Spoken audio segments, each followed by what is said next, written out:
Everyone tells you to feel more, to open up, to stay soft. But softness without control is a liability, because the world doesn't reward emotional vulnerability. It exploits it. When you're too emotionally available, you become predictable, reactive, and easy to manipulate. Emotional detachment is not about becoming numb. It's about gaining distance. It's the difference between drowning in your emotions and observing them from the shore.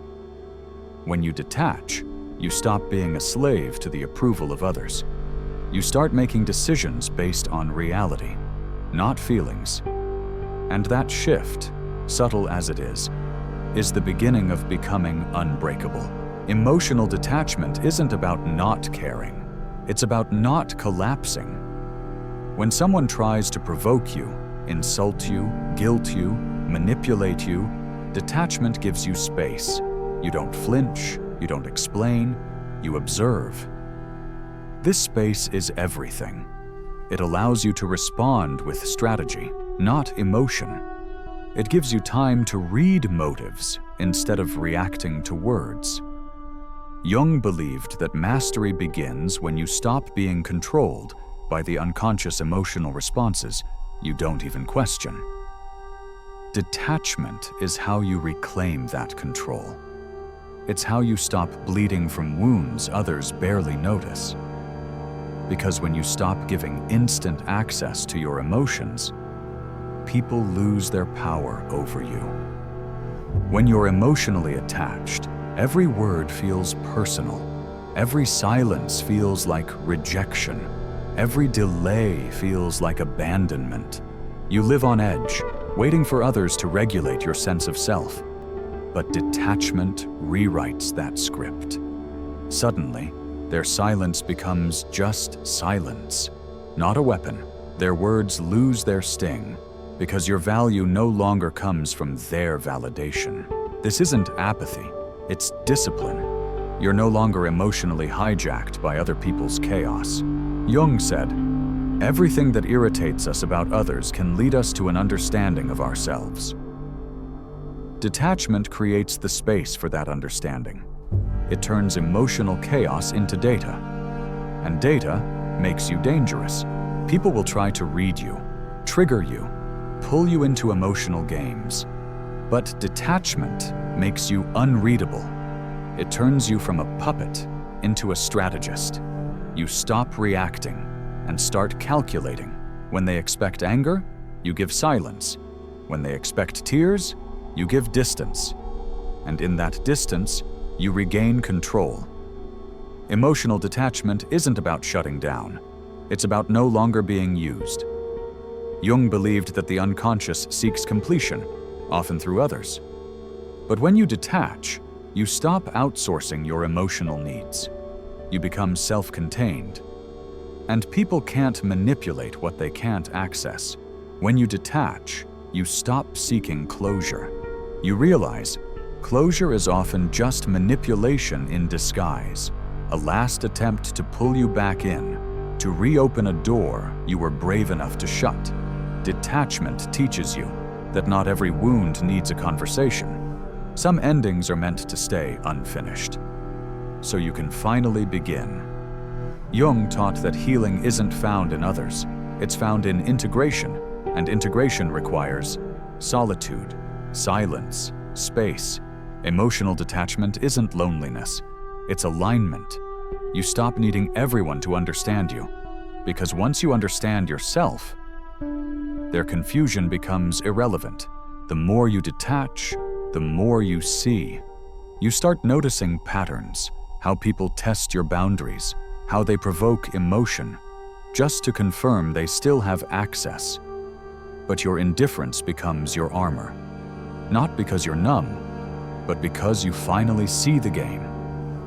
Jung believed the unconscious seeks repetition until it finds resolution.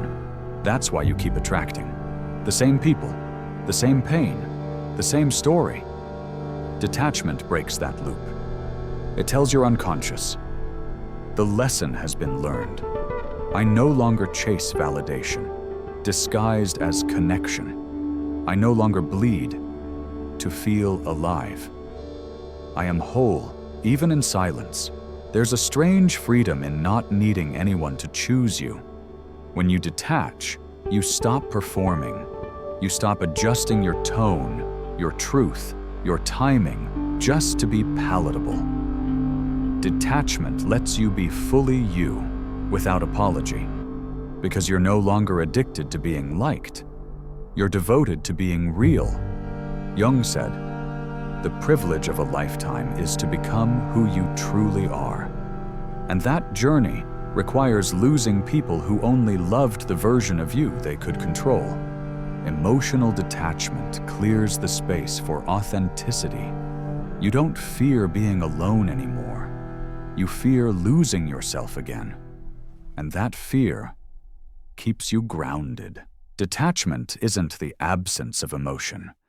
It's the refusal to be ruled by it. You still feel everything.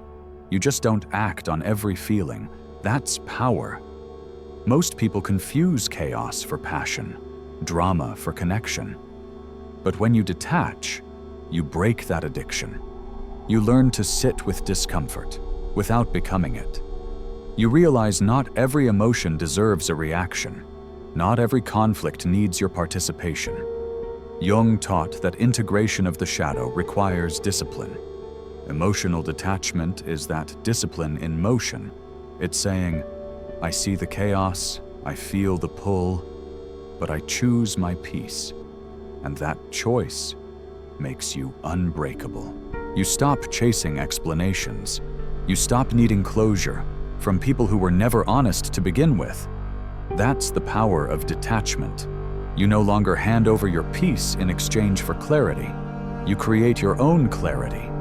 Jung believed that until you make the unconscious conscious, it will direct your life, and you will call it fate.